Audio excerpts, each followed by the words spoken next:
The road to the release of Zack Snyder's Justice League was long, and the movie itself is a lengthy 4-hour epic. To truly do an analysis of this film justice, I'm going to be releasing a 10-part series, one for each of the film's 6 chapters, one for the epilogue, one exclusively focused on the 2017 Justice League for its own sake, one for directly comparing the 2 cuts, and finally, to cap it off, a video that summarizes the broad strokes of the characters and themes in one more easily digestible video. It is a big task for a big movie, but I waited 4 years to see this, and the fans of my BVS video have waited about 4 years for another deep dive like this, so let's give it our best shot. We're going in-depth, scene by scene, analyzing the characters, the themes, the arcs, the music, the cinematography, and trying to find out what is really going on beyond the surface here. When we've done that, we will have lessons to take with us for long after the credits roll. This is the beginning of our deep dive into Zack Snyder's Justice League.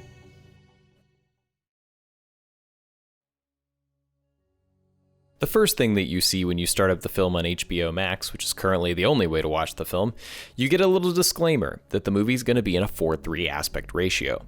What that means is essentially the stuff you normally crop out at the top and bottom of the frame is going to be there, as opposed to the normal widescreen we are used to seeing.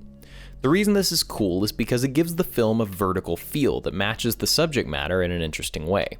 Snyder sees these heroes as mythological figures, and the framing of them vertically allows them to tower over us with an empowered boldness that fits the epic mythic tale we are witnessing, and the heroes of immense power that are going to star in it.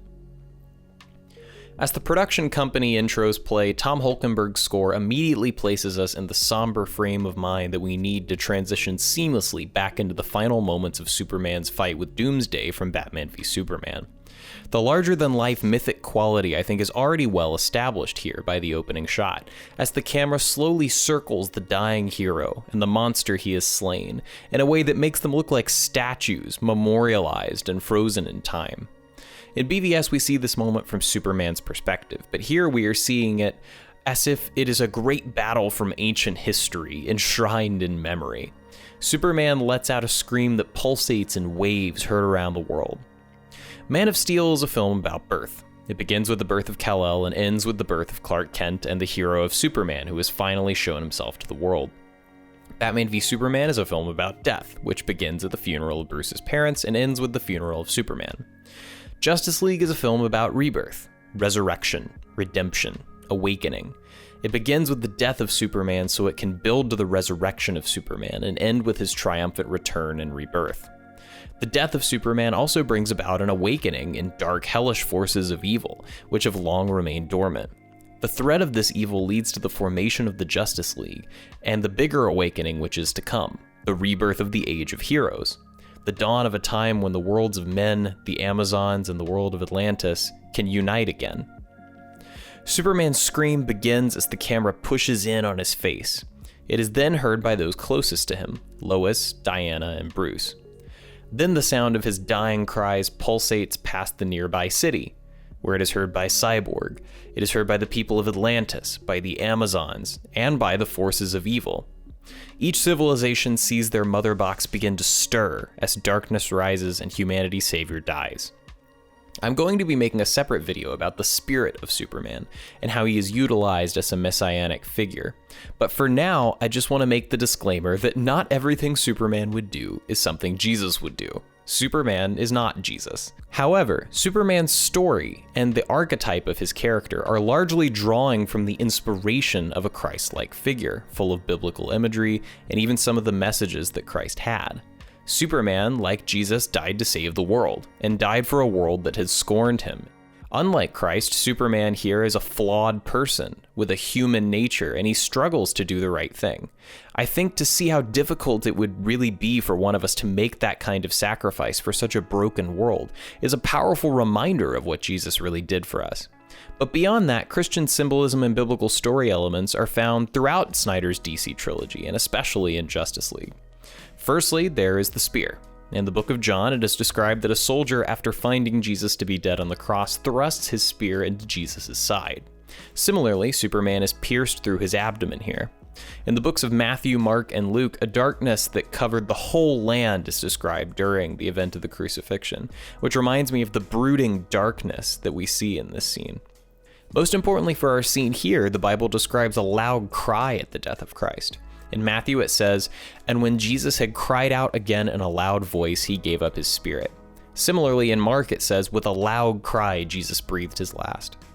One can imagine reading that and imaginatively applying it in this context as the cry heard around the world in this mythic superhero fantasy.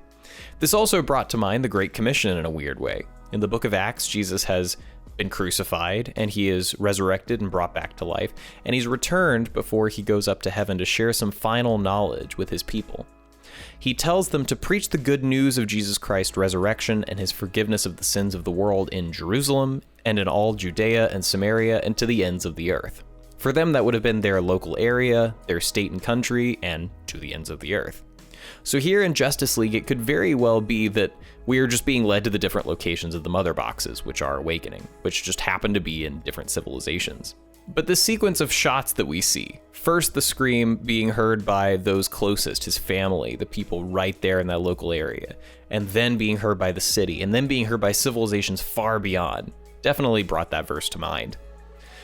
I love this reminder of the ending of the last film and how it portrays this event as having world-shattering importance. It not only reminds us of what happened at the end of the last film for those who haven't maybe seen it in a while, but it really shows how what happened there is an event of such scope that it touches everyone in this world. And in addition, this scene practically sows seeds for the gravity of the entire movie's story. Here are the mother boxes. They are waking up. This is scary and ominous. Here are the civilizations and characters that haven't even been introduced yet, like Mira and Cyborg, the world of Atlantis, who are going to be affected by this. And here is Steppenwolf with his terrifying, otherworldly look, appearing to Lex Luthor with an image of the three boxes in front of him, sharing with Luthor the apocalypse to come, which he warns Bruce of. At this point, 5 minutes in, I was enthralled. The slow-mo, the stakes, the epic nature of everything, the music, the tiebacks to the other films all felt so incredibly Snyder, and it felt like the vision that I had been waiting to see for 4 years. I wanted this movie to be Snyder unleashed, and his sensibilities are really full force here. We cut from our intro to a beautiful sequence of Bruce traversing harsh winter mountains to visit the fishing village where Aquaman's gonna be. Once again, the grandiose wide shots make this journey look vast, taxing, and brutal. Beautifully treacherous and sheer cliffs covered with barrages of snow batter against Bruce and his horse as giant drum beats and epic choirs accompany the intense string score. The lengthy build-up throughout this scene leading up to Bruce finally taking off his goggles and showing his face for the first time is really effective. We then get a title card that introduces this as Part 1. Don't count on it, Batman. This is something Aquaman is about to literally say to Bruce, but it can also be representative of this part as a whole. Darkness is stirring, Batman is trying to recruit a team to meet that evil, and he is largely being met with dead ends at this point. When Bruce enters the village, he has a conversation with Aquaman and the locals, which I found to be some pretty compelling character drama. There is a humor to the basic premise of this scene. The locals have no clue who the billionaire playboy of Gotham, Bruce Wayne, is, and they are even more confused of how he could have arrived in conditions that would have required personally going over the mountain. They underestimate this strange outsider. Aquaman's face isn't fully shown at first, and it builds to the reveal of him turning around and interrogating Bruce. His stark green eyes are distinctive, and Momoa is such a dominating physical presence that even if you did not know who Aquaman was, you would understand the gravity of this character's importance just by looking at him. Bruce is oddly genuine here, in a way that is a good foil for Arthur. We know Aquaman, or Arthur Curry, to be one of the more fun heroes in the DCEU, but here he is defensive and intense. On the other hand, Bruce is going out on a limb, saying things that are actually the truth. He is not hiding behind a mask or pretense or lurking in the shadows. He is simply laying out all of his cards on the table, no matter how crazy they seem, and just hoping for the best. I would go so far as to say he acts a little cheeky here, knowing that Arthur is Aquaman and pushing for that truth to come to light, and kind of getting on Arthur's nerves. The way he makes his plea for warriors against an unknown threat sounds crazy, but he says it anyway without a hint of irony or jest. This shows just how far Bruce has come since Batman v Superman. His never-ending drive and determination has remained, but his mission has changed. He believes this existential threat is coming, and he wants to unify the League to be prepared to fight it. No longer is he brooding or hiding in the shadows, no longer is he seeking to be alone, no longer does he see beings of power as the existential threat. Now he is uniting people of power for a common goal, to protect humanity. Why he believes so strongly that this threat is coming or exists at all is an interesting question that we will circle back to later. I really do see this scene as a perfect example of how Snyder's Justice League infuses character, humor, drama, and plot together.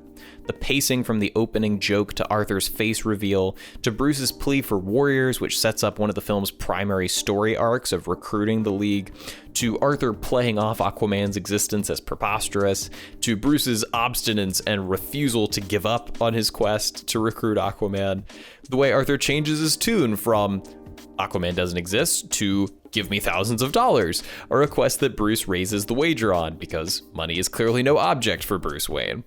When the locals think that Bruce's story of the Aquaman is an insulting stereotype to portray them as superstitious, unintelligent, poor fishermen, one of them gives an enraged outburst that leads to Aquaman throwing Bruce against the wall until Bruce pulls out some cash and smiles, knowing that he's gonna get what he wants. I love this moment. In BVS, Alfred talks about the intel that Bruce got that Batman never could, and here we see the recruiting being done in complete good faith as Bruce, not Batman, and he's using his resources as his superpower for most of the film. Until the battle scenes, most of his role is gathering information and finding people with his financial resources and technology. I love his smile because he knows that in this whole exchange, he's won. He's going to get that conversation that he came to get. And he did it as Bruce, which Alfred, I'm sure, would be proud of. I do wonder as well if the outburst from the local is completely genuine, or if they're kind of covering for Aquaman and helping him hide his secret. One reason I think this is pretty cool is that Batman v Superman and Man of Steel were often criticized for their lack of humor and their really dour tones. I think that building from those films into this one makes the somberness of BVS stand out in a good way, and I think it makes the smile-inducing interactions of the League here stand out in a good way as well. There is contrast from broken Bruce to restored, renewed Bruce. Scenes where more lighthearted characters interact, like Aquaman and the Flash, contain a more lighthearted tone while still being self-serious. This movie feels tonally consistent with the universe that came before it, while seamlessly transitioning from a dark, grounded take into an epic in scope and scale, mythic take, with crazy comic booky elements and a sense of humor that is funny, but doesn't feel like it breaks the immersion, and it still feels comfortably Zack Snyder. Anyway, from here we see more of the beautiful scenery of this village as the camera follows Arthur and Bruce down to the water while they discuss Bruce's proposal. Here we get more of the funny side of Aquaman as he questions the effectiveness of dressing up as a bat to fight crime. The dialogue continues to be great, and Batman mentions that he has worked for 20 years in Gotham, reminding us of how long he's really been Batman in this universe and the things that he's seen. He is older than Arthur, and there's gray in his beard and hair. In response to this, Arthur gives another pretty effective joke retorting about how awful Gotham is. And it just made me think, yeah, to the people in this world, Gotham is not a good place. The city, as an audience, we know and love as the home of Batman, is most likely to the outsiders of this world known as a dirty city full of crime that you would never want to live in. In this intro sequence, we are introduced to Aquaman and Batman, and we're also introduced to their primary arcs in the film. Bruce has devoted his life to a new calling and a new purpose in forming this league, because he believes he has to, for one, and because of his desire to right the wrongs he committed in Superman's lifetime, for two. We see this older hero, with all of his past mistakes, attempt to do whatever it takes as he steps into this new calling, but it doesn't necessarily come naturally. He at first is very unsuccessful in rallying the troops, but he doesn't give up, and ultimately will see his dream of heroes uniting in a world of division come to fruition. In a time like this where our world is very divided, it's inspiring to see the story of a man trying to unite people, a man that once was broken and doing a lot of the dividing himself. It's so powerful to have a movie about unity and coming together follow up a movie like BVS, which is full of division and all about how humanity can turn on one another and hate one another for things they didn't even do. Superman's sacrifice for those who hated him inspires Bruce and the world as a whole to forgive and sacrifice for one another instead of beginning from a place of hate. Though this is all in the realm of a comic book film and not the Christianity and the faith of the real world, the parallel is definitely there. We are able to forgive others because Christ has first forgiven us. We are able to be unified as brothers and sisters in Christ instead of divided by hate and violence because we realize that our value comes from God and therefore all of us are valuable. That every person should be offered love and forgiveness regardless of what they deserve because each of us was forgiven and sacrificed for when we didn't deserve it. After accepting that, we can learn to serve other people and bring them together with our gifts and talents and resources. Bruce finds out why he has been put on this planet, and he does it with a renewed, joyful spirit of optimism that is so unique for a portrayal of the Batman character. After seeing Superman die for someone like him, he starts using his gifts to start something that will later grow far beyond him and save so many lives as the Justice League grows. Aquaman, on the other hand, begins the movie annoyed at how Bruce is interrupting his life. He doesn't want Bruce or Atlantis or anyone getting in his business and telling him what he should do or what he should be. He is resistant to taking up this call to action like Bruce because it will require a decision to make his life about something bigger than himself, to surrender to the will of his actual calling instead of just whatever he wants to do. Whether Bruce is speaking life into the situation and believes it truly, or whether he is simply desperate to believe it himself, he makes a statement affirming that Arthur will join him, whether that Arthur thinks he will or not, because of who Arthur is and what he was always meant to be.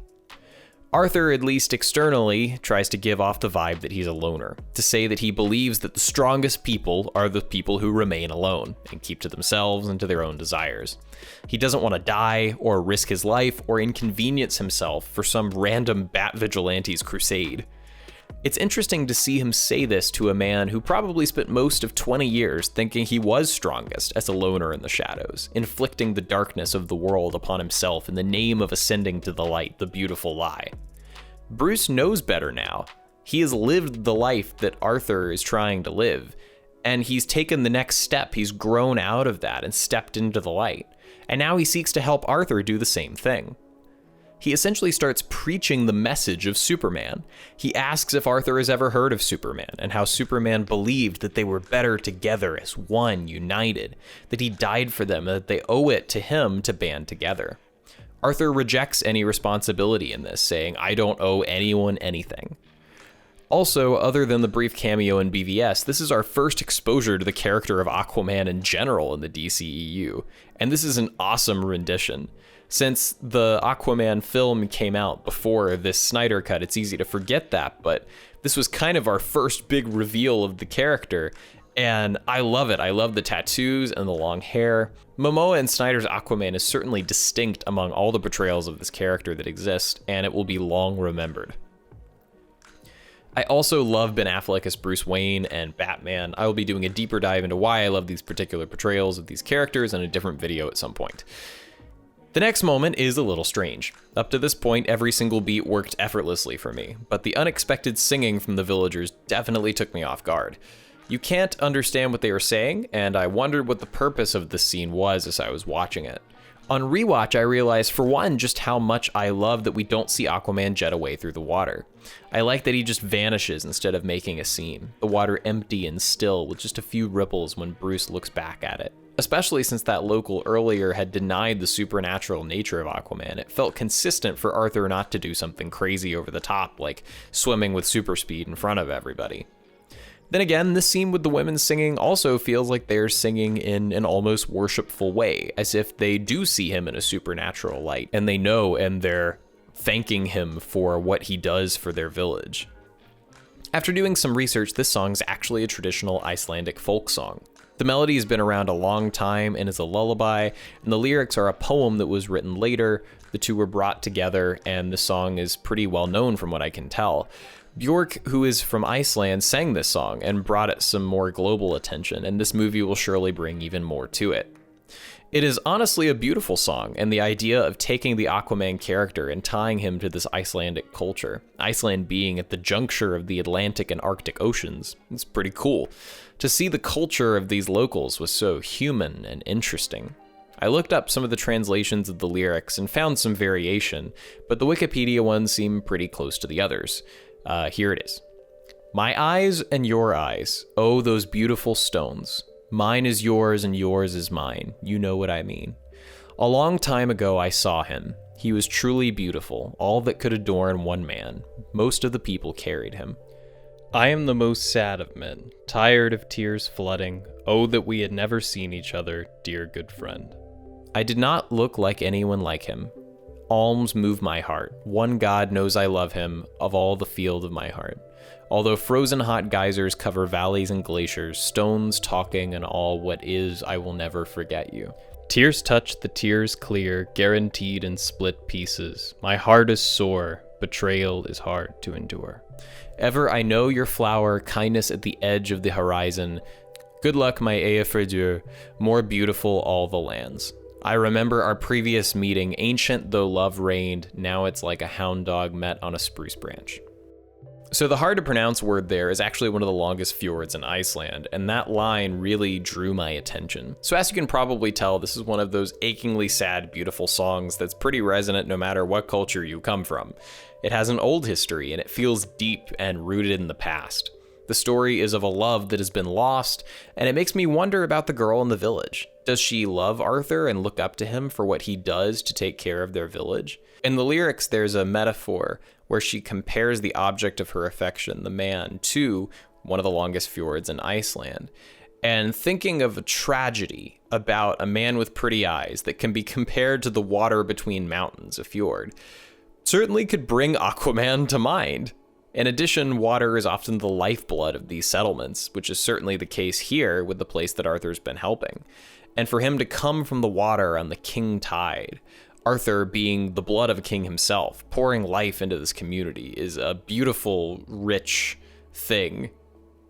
Now, Superman's death has been felt a couple different ways so far. First, as the mythic death heard around the world, then as an inspiration for Bruce, who has been transformed, and now we see the more personal effects of his death on his loved ones, first with Martha and later with Lois.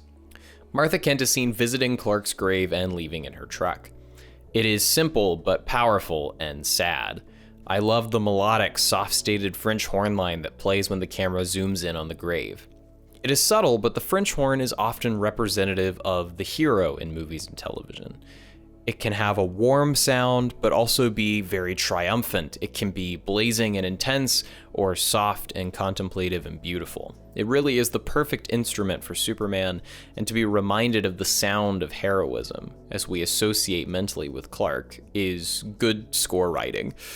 As Martha drives away, we see the bank has foreclosed on the Kent family home, and the bank now owns it. With Clark gone, more loss has followed.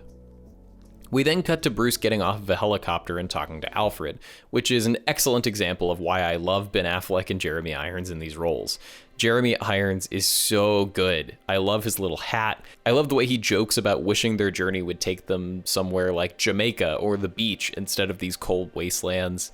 All that reminds me of how he would tease Bruce and BVS about how he's never going to find a wife or settle down or have an heir. I love his crack about maybe a man who broods in caves for a living isn't cut out to be a recruiter.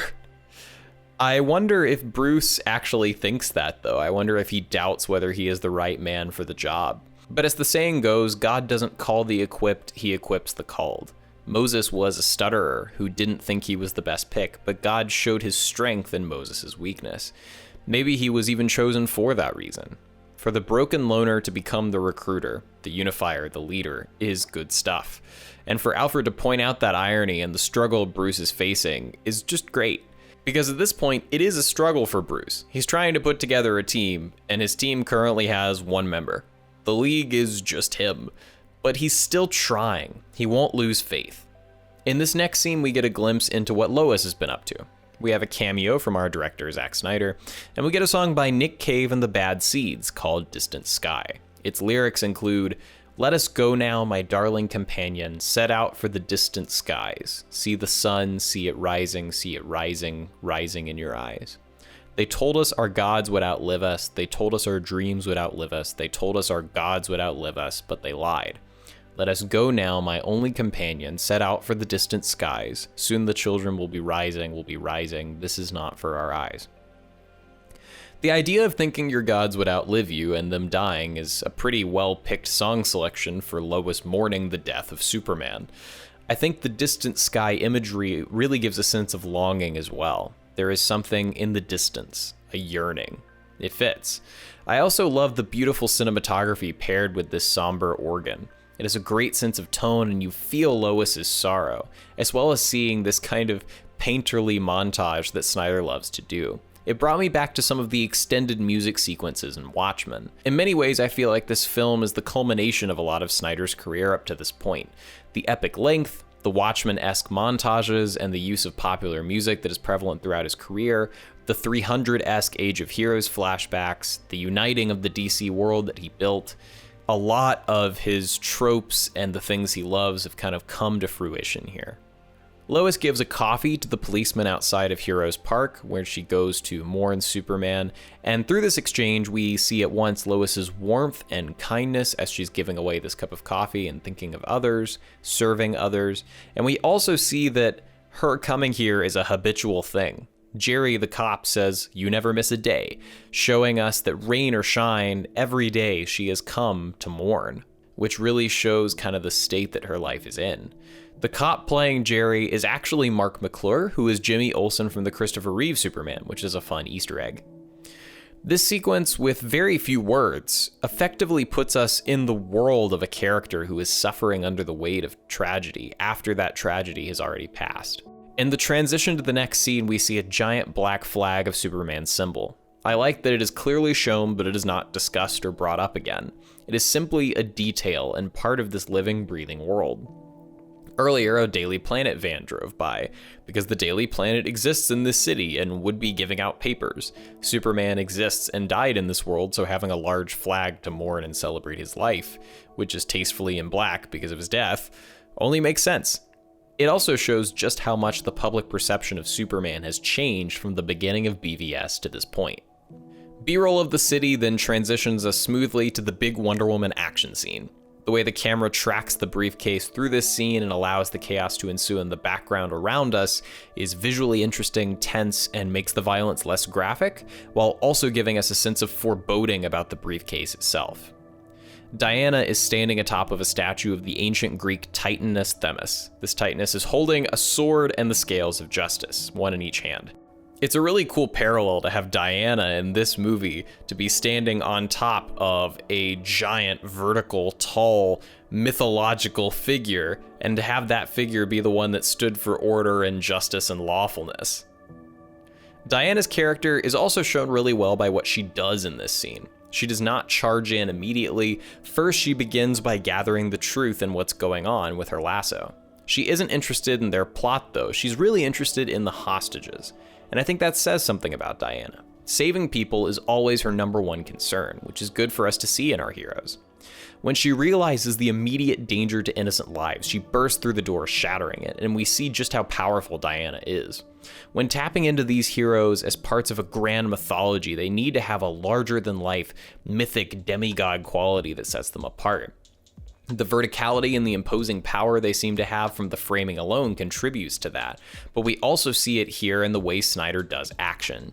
The wooden door splinters effortlessly when Diana hits it. Diana's senses are heightened and her speed is nearly unrivaled.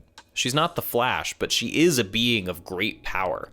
She matrix dodges bullets and knocks men across the room with a punch. These men seem like paper compared to her power. Hans Zimmer's Wonder Woman theme has such a ferocity too that really elevates this scene and makes it feel hers. This theme is now iconic and gives the scene an iconic feeling in turn because it is the moment where Wonder Woman gets to shine for what she can do as a force to be reckoned with, just like the scene of her introduction in the Doomsday fight in BVS. Blocking the bullets with her gauntlets is incredibly entertaining to watch and one of my favorite moments in the film. The music as she bursts through the door also has a quality that enhances the cultural, more ancient aspect of Wonder Woman, and that same kind of chanting cry will happen again when we transition into Themyscira in a little bit.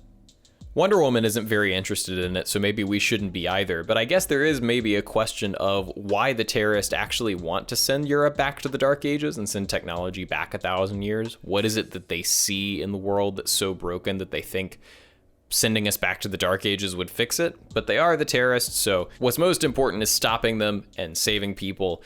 And Wonder Woman stops the bomb by throwing it high into the air, and she jumps so high, it's as if she is flying. The bomb soars into the air and explodes without hurting any of the civilians. The terrorist is clearly a deranged psychotic person, because when his bomb doesn't go off, he decides, okay, I am going to just kill as many people as I can. And he calls these innocents lambs to the slaughter. They're innocent, but they're just lined up to be killed, totally defenseless. But it's awesome because Diana can serve as the protector of innocence. She's a true hero. She blocks every bullet coming at them with inhuman speed and saves every civilian. And when the fight is over, she gets to go and comfort them and help them up and ask if they're all right. As much as it's great to see our heroes fight world-shattering threats like we do in Justice League, there is something about seeing them interact with regular people that is maybe even more powerful. Diana doesn't just leave when the bomb is disarmed, like, oh, I saved the day, we're done. She is actively helping the ordinary people and taking care of them. When one girl asks if she can be like Diana, she responds by saying that the girl can be whatever she wants to be. Diana is clearly inspiring to these people, and to children, as heroes should be. In the mythos of Snyder's DC universe, the heroes have often been deconstructed or questioned by the public. The media asks if Superman is necessary, or good, or evil, or man, or God. Batman is seen in a dark way, and our view is primarily through adult eyes who are scared of him or see him as a vigilante or a terrorist. To see Wonder Woman save people successfully and have kids be inspired by her heroism is wholesome and shows the light in dark places that Snyder is also interested in. The purpose of the death of Superman is to lead to Superman's resurrection.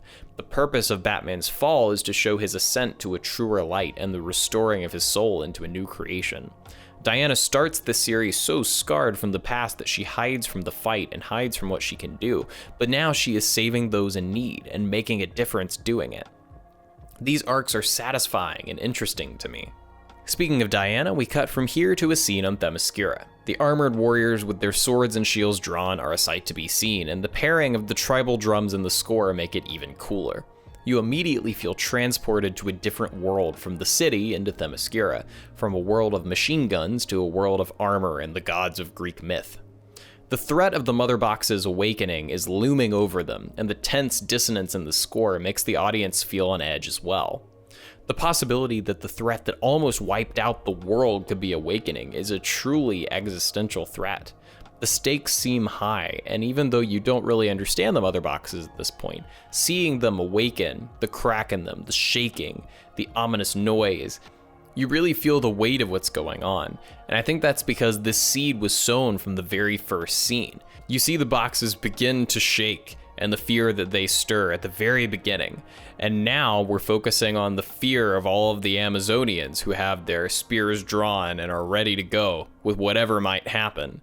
And it makes you appreciate that the Mother Boxes aren't just a plot point, they are an ominous source of evil that could emerge at any moment, and all of our heroes are terrified of them. We have not even met our main villain yet, but we have the tension of the evil getting ready to merge being effectively sown. The tense foreboding of the villain is about to arrive. Hippolyta saying evil never sleeps, it waits, is so haunting. It adds to that tension of, all right, if it's not sleeping, it's waiting, when is it gonna get here? The slow build of this sequence leading up to the boom tube and the first emergence of Steppenwolf is awesome. I also love that for the first time, we see the non-warriors of the kingdom. Maybe they're just on their off time and they know how to be warriors, but we cut to the witnesses of this event from far away, and they're tending to horses and stables. They're normal, innocent people. They don't have swords. They look young. This once again raises the stakes. This feels like this event of the villain arriving is going to affect everyone, and it's a threat to these young people tending to the horses as much as it is to our sword and shield bearing warriors. We linger on the scope of this threat and the damage it could inflict. Before Steppenwolf emerges, the parademons do, kind of heralding his arrival. And then Steppenwolf booms into being, and in this version he is scary and imposing. His armor is made up of what looks like a million tiny metal shards. His voice is deep and dark and imposing as well. As comic booky as it may be, hearing him say, "I've come to enlighten you to the great darkness. I will bathe in your fear," is all the intro I need for this villain. We will get the backstory later, and there is more of a depth to his character. But for this cold open to Steppenwolf, we're introduced to a villain who looks threatening, sounds like the epitome of evil, and speaks of destroying 100,000 worlds. That's pretty cool. The only thing cooler is the answer of the Amazons. "We have no fear." An epic battle between space demons with guns and the bold sword-wielding legions of women warriors ensues, and it is the second big action scene in the film. Wonder Woman neutralizes her threat pretty quickly, but this is the first extended big battle we get, and it is extremely satisfying. Arrows fly and swords swing, and Steppenwolf is such a force to be reckoned with his giant axe. He is a villain to actually be feared. The Amazons are a culture based in honor, and to see them fight to their last breath to protect the box from the threat of Steppenwolf is telling about them, as well as compelling for the sake of the chase scene that is about to ensue as they pass the box between them, trying to keep it out of evil's hands as they themselves often perish, trying to keep this from Steppenwolf at any means necessary. The whole dome structure that they were keeping the box in falls to the ocean, and there's a pretty big pause before Steppenwolf and the parademons leap back into the fray. Seeing it fall was honestly a shocking moment my first watch. I watched it in a group, and I think we all had a moment where we knew Steppenwolf was going to emerge, but we were also thinking, can he survive that? And how many Amazons just lost their lives? The moment really worked for me. Hippolyta takes off her helmet to mourn the loss of her people, but she can't really have time for rest because the fight's not yet over. Steppenwolf leaps back into action and takes on scores of warriors and is loaded up with arrows, but still somehow manages to throw horses and people and break the arrows off of himself. His axe moves with lightning and deadly efficiency. The kinetic movement throughout this scene, as they try to keep the box moving, also keeps the pace of the scene moving. It's a great concept for an action sequence. Here's an artifact, play keep away from the villain. It's part war scene and part chase scene. For the hero's journey, you want your heroes to get beat down a little bit in the first act so they can come in a more triumphant way when they win in the end. And this first battle, the Amazons definitely lost, and I think that first loss stings in an effective way. Steppenwolf's almost Shakespearean threats are also pretty chilling. "O noble queen, why do you fight?"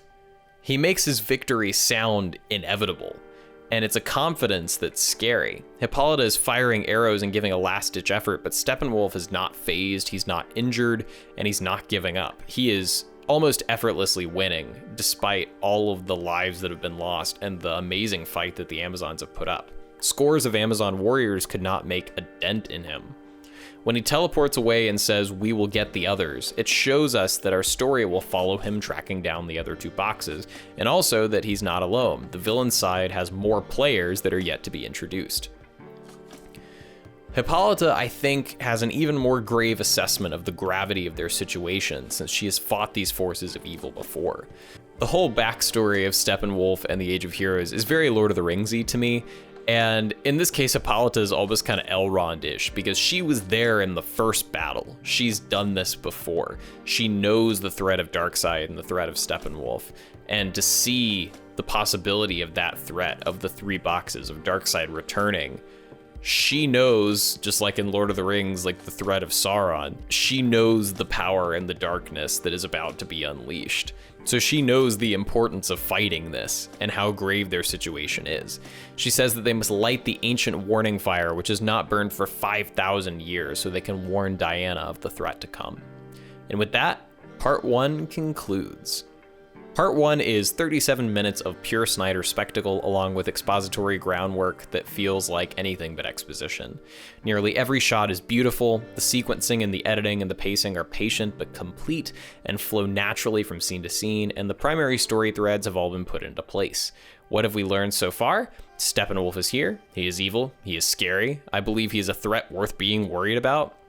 The stakes are high, but the stakes are also personal. The mother boxes have awoken with the death of Superman, and evil is brewing. Steppenwolf is going to find the boxes, Bruce is recruiting the team. No luck so far, but Aquaman and Diana have both been introduced, and their character and natures have been established. Batman has failed to recruit, the Amazons have failed to protect the box, the world is mourning the loss of Superman, especially his fiancée and his mom, and ultimately the unity that Bruce desperately wants had better come soon, because evil has just arrived. This is just the beginning, but it is a beginning that certainly leaves you ready for more and sows the seeds of what is to come. For my in-depth analysis on the rest of the Snyder Cut, be sure to subscribe to see when each part releases. Thank you guys so much for watching. Be sure to leave your thoughts on part 1 in the comment section below, and I will see you guys next time.